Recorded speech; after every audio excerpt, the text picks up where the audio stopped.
Hi students, Poisson distribution కి related third video ఇది.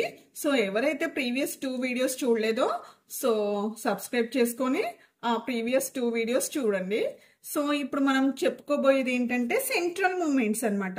Okay, మనకి central moments of Poisson distribution కావాలి అంటే కంపల్సరీ మనకి నాన్ సెంట్రల్ మూమెంట్స్ వి కంపల్సరీ చేసి ఉండాలి. ఓకేనా? సో సెంట్రల్ మూమెంట్స్ కావాలి అంటే నాన్ సెంట్రల్ మూమెంట్స్ మనం కంపల్సరీ చేయాలి. సో ఇవి ఎలా వచ్చాయి వాల్యూస్ అనేది ప్రీవియస్ వీడియోలో నేను చేశాను. సో అది ఎవరైతే చూడలేదో సో ఆ వీడియోని చూడండి. చూసిన తర్వాత యూ కెన్ సాల్వ్ దిస్. ఓకేనా?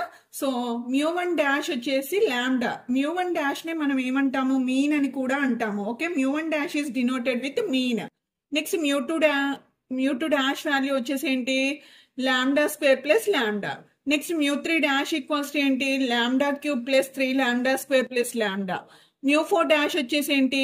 Lambda power 4 plus 6 lambda cube plus 7 lambda square plus lambda. ఓకేనా? ఇప్పుడు మనం ఏం చేద్దాం? సెంట్రల్ మూమెంట్స్ ని సాల్వ్ చేద్దాం. సో మనకి తెలుసు సెంట్రల్ మూమెంట్స్ ని μr తోటి డినోట్ చేసుకుంటాము. ఓకే, సో ఫస్ట్ ఏంటి? μ1 ఈక్వల్స్ టు 0. ఎప్పుడు కూడా మనకి ఈ సెంట్రల్ మూమెంట్స్ లో μ1 అనేది 0 వస్తుంది. ఎందుకంటే ఇవి సెంట్రల్ మూమెంట్స్ అంటే విత్ రెస్పెక్ట్ మీన్ తో చేస్తాం కాబట్టి. ఓకే, నెక్స్ట్ μ2 వచ్చేసి వేరియన్స్. μ2 నే మనం ఏమంటాము? వేరియన్స్ అనేసి అంటాము. ఎలా అయితే μ1 డాష్ ని మనం మీన్ అంటాము, μ2 ఏమంటాం మనం? వేరియన్స్ అనేసి అంటాము. ఓకే, మరి μ2 ఫార్ములా ఏంటి? μ2 dash minus μ1 dash whole square. మరి μ2 డాష్ వాల్యూ ఏంటి మనకి? Lambda square plus lambda. Okay, lambda square plus lambda minus μ1 dash అంటే ఏంటి మనకి? Lambda. So lambda whole square. So ఇప్పుడు మీరు అబ్జర్వ్ చేస్తున్నారే ఈ లాంబ్డా స్క్వేర్ క్యాన్సిల్ అయిపోయింది. సో μ2 ఈక్వల్స్ టు ఏంటి? లాంబ్డా. ఓకే, సో ఇక్కడ మనకు ఒక విషయం తెలిసింది ఏంటి? పాయిజన్ డిస్ట్రిబ్యూషన్ లో మీను వేరియన్స్ రెండు కూడా లాంబ్డా వాల్యూ అంటే మీను వేరియన్స్ అనేది పాయిజన్ డిస్ట్రిబ్యూషన్ లో సేమ్ ఉంటుంది మనకి. ఓకే, సో నెక్స్ట్ వచ్చేసి third central moment μ3 equals to, దీని ఫార్ములా కంపల్సరీ మనకి తెలియాలి. సో ఇవి వచ్చేసి మనం ఫస్ట్ సెమిస్టర్ లోనే నేర్చుకున్నాం. ఏంటి? The relation between central moments and non central moments అనేసి అక్కడ డిరైవ్ కూడా చేసాము. ఒకవేళ మీకు కావాలి అంటే ఆ వీడియోస్ కూడా ఉన్నాయి, చూడొచ్చు. So μ3 equals to μ3 dash minus 3 μ2 dash μ1 dash plus 2 μ1 dash whole cube. Okay, ఇప్పుడు ఈ వాల్యూ సబ్స్టిట్యూట్ చేద్దాం మనం. μ3 డాష్ అంటే ఏంటి మనకి? పైన మనం చెప్పుకున్నాం కదా, ఈ వాల్యూ సబ్స్టిట్యూట్ చేయాలి. Okay, so lambda cube plus 3 lambda square plus lambda minus 3 into μ2 dash అంటే తెలుసు కదా మనకి, పైన చెప్పుకున్నాం కదా, lambda square plus lambda into మళ్ళీ ఏంటి? μ1 డాష్. μ1 డాష్ అంటే ఏంటి? లాంబ్డా ప్లస్ 2 ఇంటూ μ1 డాష్ అంటే ఏంటి మళ్ళీ మనకి? Lambda whole cube. Okay, so ఇది సాల్వ్ చేద్దాం. Lambda cube plus 3 lambda square plus lambda minus 3ని అలానే ఉంచేసి ముందు ఇది సాల్వ్ చేద్దాం మనం. లాంబ్డా ఇంటూ లాంబ్డా స్క్వేర్ ఏమైంది? Lambda cube plus lambda into lambda lambda square plus 2 lambda cube. Okay, ఇప్పుడు ఈ 3తో మల్టిపుల్ చేద్దాం. Lambda cube plus 3 lambda square plus lambda minus 3 lambda cube minus into plus minus 3 lambda square plus 2 lambda cube. Okay, so ఇప్పుడు మనం cancel అయ్యే terms ని cancel చేద్దాం. Lambda cube ఇక్కడ ఒకటి ఉంది, నెక్స్ట్ ఇక్కడ ఏముంది మనకి? 2 లాంబ్డా క్యూబ్ ఉంది. ఓకే, రెండు కలిపితే ఏమైంది? 3 లాంబ్డా క్యూబ్స్ అయితే ఇక్కడ మైనస్ 3 లాంబ్డా క్యూబ్ ఉంది, అంటే మొత్తం క్యాన్సిల్ అయిపోతాయి కదా మనకి. ఓకే, నెక్స్ట్ 3 లాంబ్డా స్క్వేర్ రెండు కూడా క్యాన్సిల్ అయిపోతాయి. ఇప్పుడు మనకి మిగిలింది ఏంటి? ఒక లాంబ్డా. అంటే μ3 వచ్చేసి ఏంటి? లాంబ్డా. అంటే మనకి పాయిజన్ డిస్ట్రిబ్యూషన్ లో μ1 డాష్ μ2 μ3 అన్ని కూడా ఏంటి మనకి? లాంబ్డాలు. ఓకేనా? సో నెక్స్ట్ ఇప్పుడు వచ్చేసి మనం ఏం చేద్దాం? μ4 చేద్దాం. Okay, so μ4 equals to μ4 dash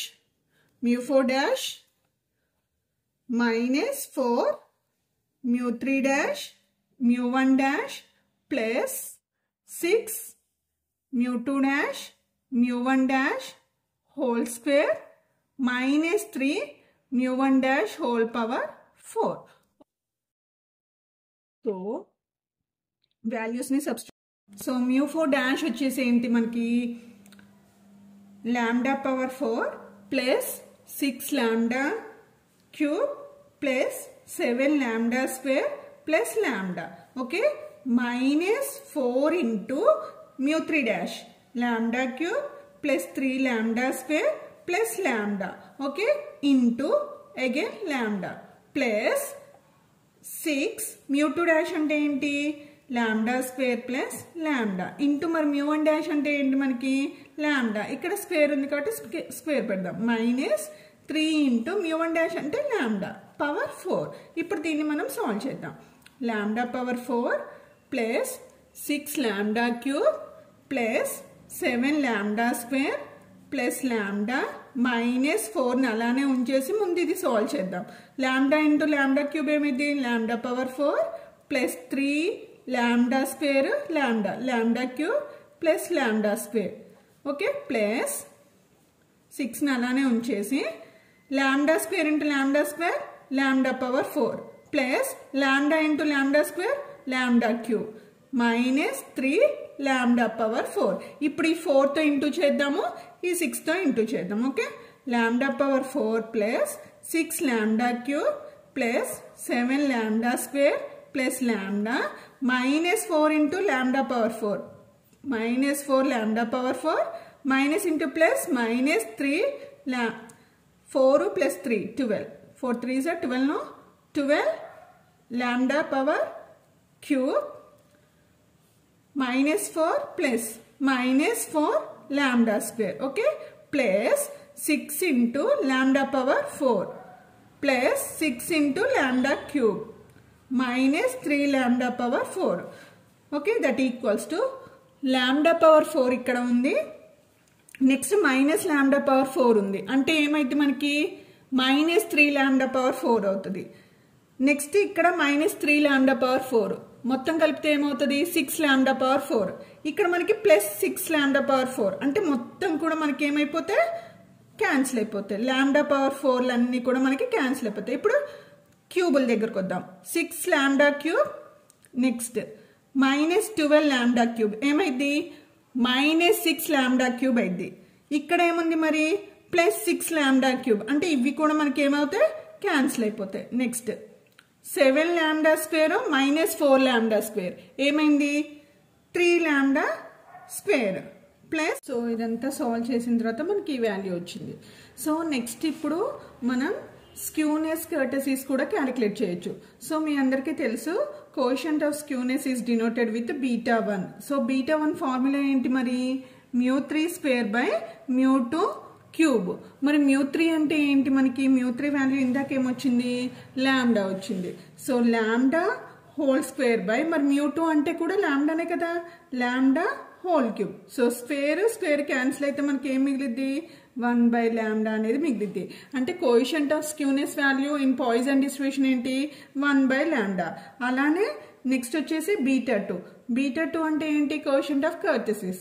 so mu4 by mu2 square. So mu4 అంటే ఏంటి 3 lambda square plus lambda by mu2 అంటే ఏంటి lambda whole square.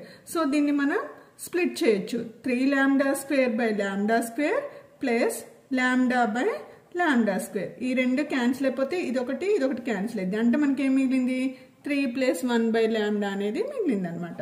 So this is about today's video. So ఎవరైతే ముందు వీడియోస్ చూడలేదో ప్లీజ్ సబ్స్క్రైబ్ చేసుకొని ముందు videos చూస్తేనే ఈ వీడియో మీకు అర్థమవుతుంది. So Poisson distribution related third video అనమాట ఇది. ఓకే, సో రేపు ఇంకొక వీడియోతో మీ ముందుకు వస్తాను. Bye, take care.